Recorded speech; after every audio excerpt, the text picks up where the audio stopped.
In today's episode, we're going to find out if you're being irradiated when you eat these foods.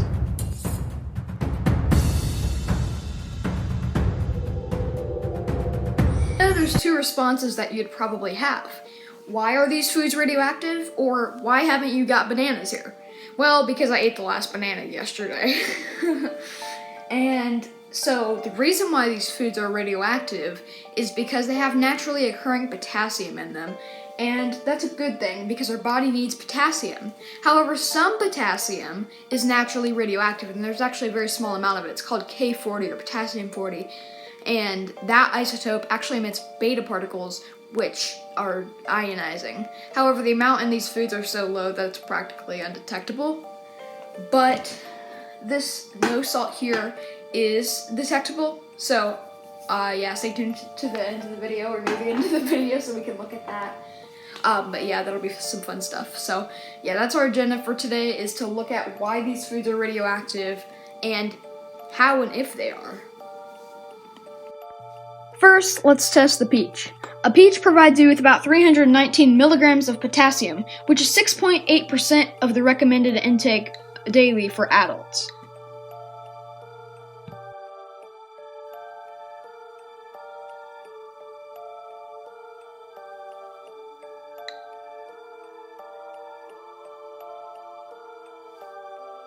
And nothing. Perhaps I need a bit more of a sensitive meter. This shall do.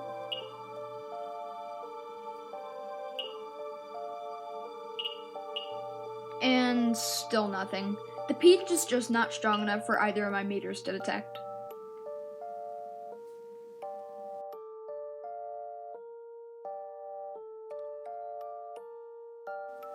How about we try the potato?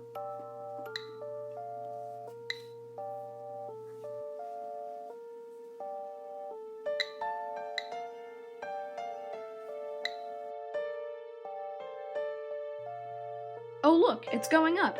27 counts per minute, still within normal, safe range. How about we try the lump?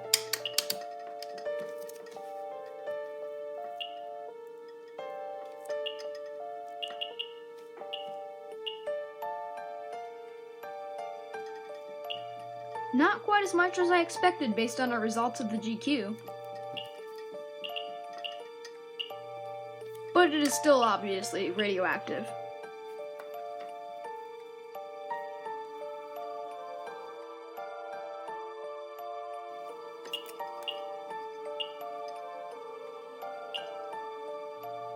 Obviously radioactive, but is still considered safe to eat.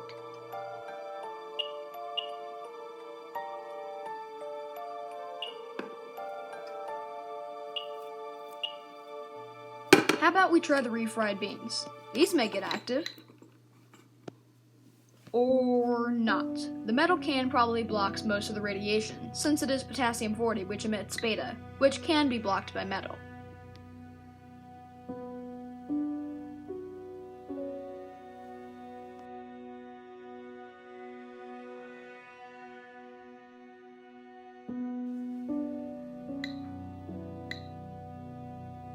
Doesn't at all seem like we're getting anything off the beans. How about on the lub?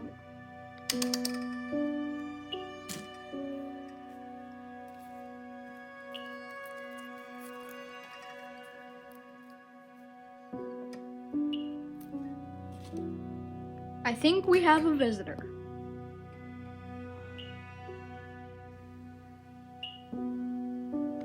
So cute. Anyways, back to the refried beans and my love them. Still there, kitty kitty? I guess she likes to watch me film videos.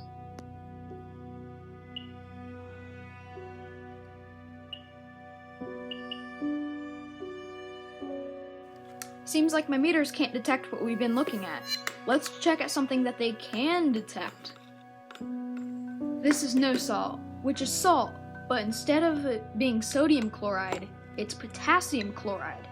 And as we discussed earlier, some of the natural potassium is the radioactive isotope potassium 40. This would be the reason that this is radioactive. It's one of the better ones, but the GQ still isn't doing so good with it. Let's try the ludnum.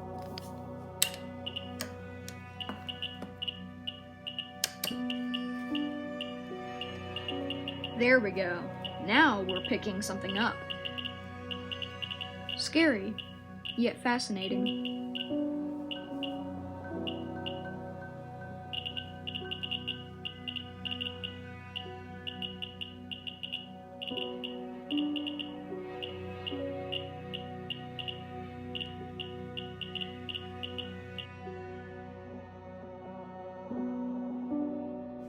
Let's see what it reads outside of the metal can, but I'm gonna fold the paper up because I don't want to get contamination on my detectors, because that will render them useless.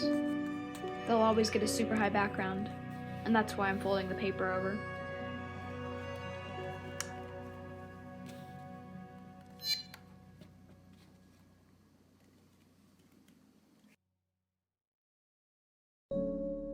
Interesting. It's reading lower than it was inside the can. This would be because there's more in the can than on this little paper.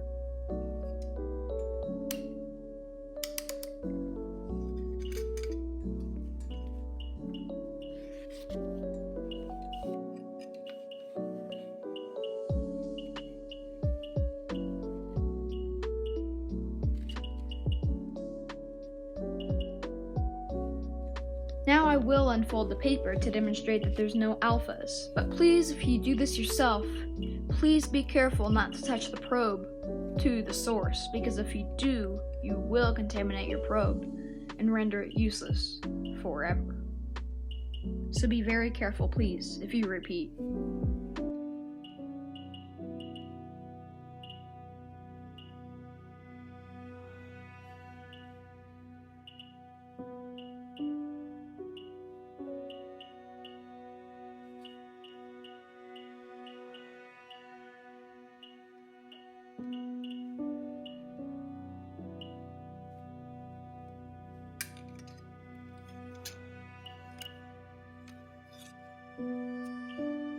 So it was interesting to see how on the potato that I tested, the GQ responded higher than, the GQ responded higher than the Ludlum. Now, of course, the Ludlum was reading 100, and the GQ was only reading, 40? But still, the scale of a big pancake probe compared to a tiny GM detector is tremendously larger than that. It's going to give a way larger difference. The Ludlum really didn't even see it, I don't think. So that just shows how different types of detectors are better for different purposes. Like the GQ, there was a good beta particle event I was seeing, and the Ludlum is capable of detecting beta. But it's more geared towards alpha. That pancake probe that I had on it can detect alpha and beta and gamma, though. I don't know why it wasn't responding, but it was interesting. If you guys have any ideas as to why it was not responding as high on the Ludlum, just let me know in the comments. But yeah, I think that was a very interesting look at some of the more radioactive foods, and to show, kind of something that is reading, versus something like a peach that is really not.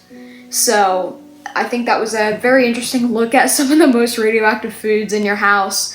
If you guys thought it was interesting like I did, then you should definitely leave a like, and if you like these types of videos, then consider subscribing. If you have any questions or suggestions for the channel, then let me know in the comments. I hope you guys had fun, and then if you don't want to miss out on future videos, then you can hit the bell. And thanks for watching.